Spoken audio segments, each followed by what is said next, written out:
Hey, it's Shu. So today I'm gonna talk about the 5 books that I read in September.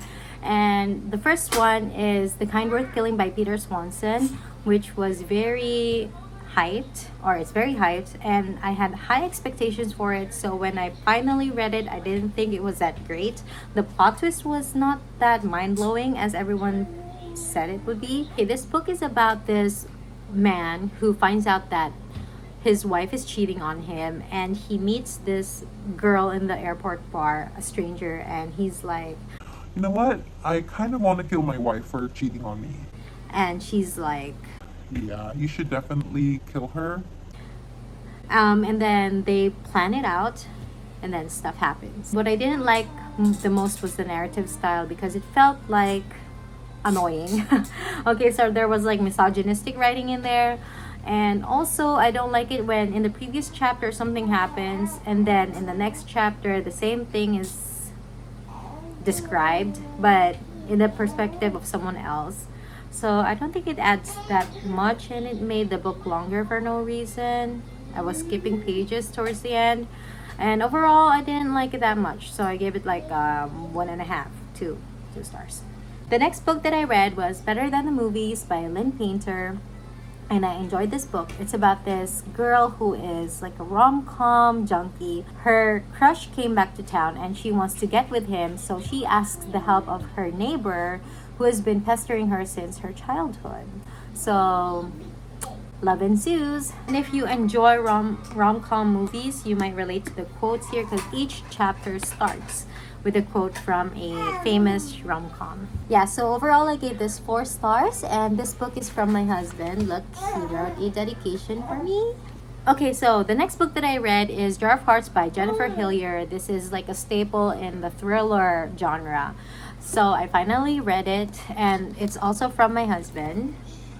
I gave this 4 stars. I enjoyed it. It's pretty dark. It's basically about this woman who has a best friend who was killed or murdered when they were teenagers.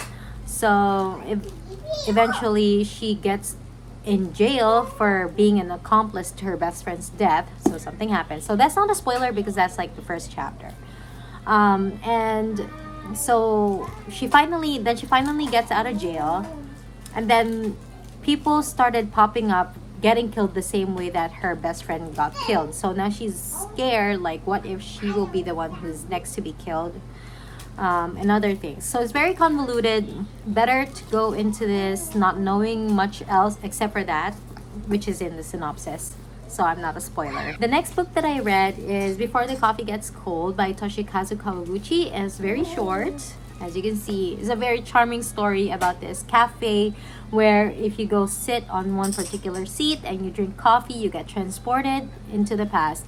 But you can only stay there for as long as the coffee is warm, and if it gets cold, you have to go back to the present. It has like multiple stories, like I think 4 stories, very touching stories. I did tear up a little bit in some parts of this book.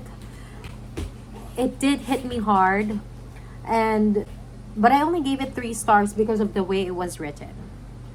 I'm not sure if it's like the translation or maybe because this was adapted from a play. So it feels like the narrative is a little bit clunky. I don't know how to explain it, but then you have to keep in mind that when you go into this book, it was written as a play.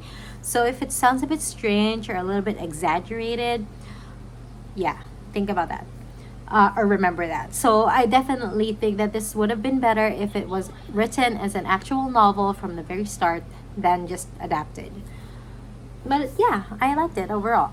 And the last book that I read is November 9 by Colleen Hoover, which I don't know, maybe I'm the last person in the world who has not read November 9.